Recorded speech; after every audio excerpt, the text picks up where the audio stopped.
So how do you manage expectations with employees, with clients, everything? Well, let's talk about it. Good afternoon, Thomas Joyner with Business on Purpose here. So if there's one thing that I've seen this year, it's the businesses that manage expectations the best are the ones who have the least issues with their employees and the least issues with their clients. So let's break this up into two pieces. First, how do we manage expectations with employees? Well, I think it all starts with what we say. Do we honor what we say, or do we tell people what they want to hear, just kind of hoping it's going to buy us enough time to figure out what to do? Don't do that. Slow down and mean what you say. I had a client recently who had an employee leave just out of the blue, submitted their 2 weeks notice, and took a job elsewhere. At the exit interview, they kind of wanted to drill down into why they were leaving, and all the employee would say was, there's just a lot of unmet expectations from the hiring process. And so at our next coaching time, we spent the majority of that coaching time going back through, and I just wanted to listen to exactly what was communicated throughout the hiring process. I looked at their process from top to bottom, and it jumped off the page to me. In quotes, potential for profit sharing and buying into the practice. Sounds great on paper, right? Profit sharing and offering ownership to key employees to give them more of a stake in the company. And so I looked at the business owner and I asked him, hey, is that what you meant to say? Did you ever profit share or allow them to buy in? Well, no, not exactly. We were trying to grow and really had some work to do and thought we could table it for a bit until the right time. Well, so when's the right time? Because what that communicates in the hiring process is that it's not a possibility, but a 100% option for the employee. That's the breakdown in communication right there. Without intending to offer that, it sounded like a great idea that he could figure out in the future when the time was right. It was a great way to kind of get a quality person on the team and then figure out how to keep them happy on the back end. But that's misleading, and it's not managing expectations well at all. Well, how else do we do this? Well, we tell employees that we'll train them, and then we just feed them to the wolves by not properly training them. We tell them we'll have meetings to check on their progress and answer questions, and then we don't prioritize them ourselves, so employees are left feeling alone and unimportant and just helpless. We tell them that there's room for growth in the business, right? You can grow in this role, and we'll give you more opportunity. But then we bury them in their current job and we never revisit it. But what if things looked different though? What if we scheduled training times with employees and gave them an onboarding time to ask questions about their role? What if we were prepared, ready, engaged in new employee check-ins? What if we gave employees metrics to hit with a crystal clear expectation for what you're looking for in order for them to move up in the business in a way that you both can know either they're hitting it or they're missing it and they're just not ready to move up?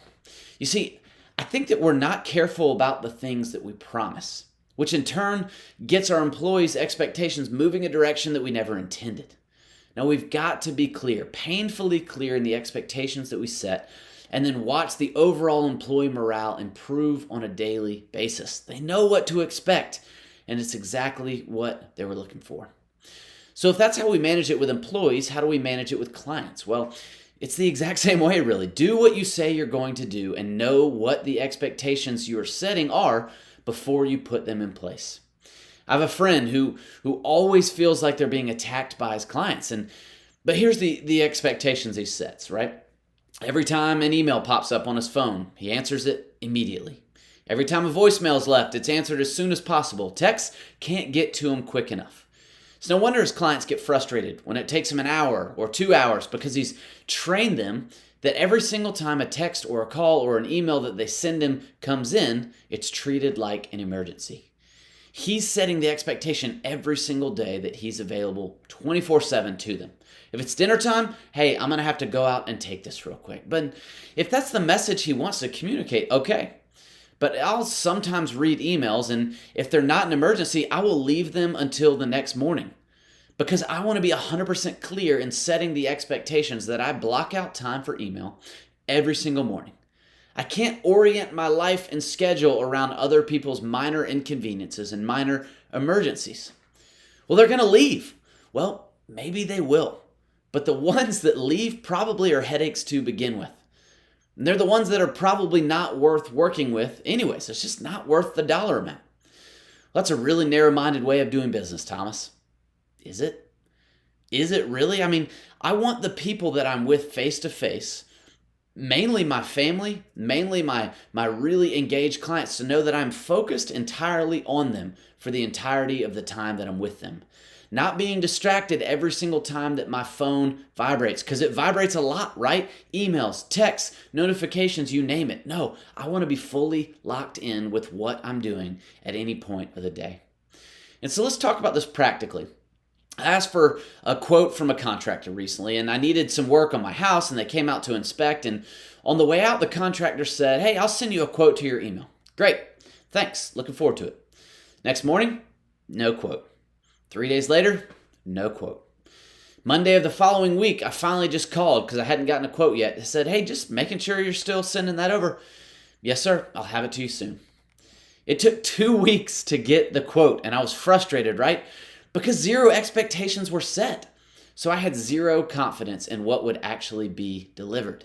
Now, imagine if something different happened. On the way out the door, the contractor says, "Hey, just giving you an idea, it's probably going to be about 2 weeks before I can have this proposal to you. Is that okay?" Now, if it's okay and I'm in no rush, I would have said, "Yeah, that's great." And at least I know not to call them back before that time. And if not, at least I have the option. And at least I feel respected in a way to make my own decision. And if I need to get another quote, I need to get another quote. But it also would have put this picture in my mind that this contractor is probably doing really good work because they're organized enough to tell me when they're going to have the proposal to me. And they're also letting me know that they're booked out and they're busy, right? I'm not the only person that's trying to hire this person. And I guess I do the same thing in my business. Did the same thing a few weeks ago. I had a sales meeting with a business. It was a Friday of 4th of July weekend. "Great, send us a proposal for us to look over." "No problem," I said. "Just so you know, I'm heading out of town this weekend. It's going to be Monday afternoon before I can get this all put together and get it back to you, as I'm leaving right after that. Is that okay?" They told me, "Yep, that's absolutely great. We'll look forward to reading it then." And here's the thing. It made them feel valued. They knew exactly what to expect, and when I capitalize on those expectations, when I meet those expectations that I communicated, all of a sudden a bond is formed. All of a sudden I have credibility and rapport because I do exactly what I said I was going to do. Expectation, guys, manage them in every aspect of your business. They matter that much. They can give you a great reputation, or they can completely tarnish it. They can buy you freedom from work, or they can chain you to your business at all hours of the day. So just a last question for you to think through today. What are the expectations you need to appropriately set in your business to give your employees and clients the expectations you want them to have? Let me say that one more time. What are the expectations you need to appropriately set in your business to give your employees and clients the expectations you want them to have? If I can help answer that question at all, please let me know. We build processes out for all of this to help make sure you're communicating everything the right way. That's all I got today. Thanks for joining. Hope you have a great day. Make sure to subscribe to our podcast and our YouTube channel, as we've got new content coming out all the time on there. Thanks so much. Do you have a healthy business? Are you a healthy business owner? You can take the quiz right now. Just go to mybusinessonpurpose.com/healthy for the Healthy Owner Business Assessment. It's a beautifully designed assessment to walk you through different categories like vision, mission, values, clarity, and implementation. Also, the dynamics of your team, personality, and a variety of other general categories to help give you a score of the health of your business. Once complete, you'll have the range of your score along with an explanation video to help you understand some next steps into being liberated from the chaos of working on your business. So go to mybusinessonpurpose.com/healthy to take the assessment right now.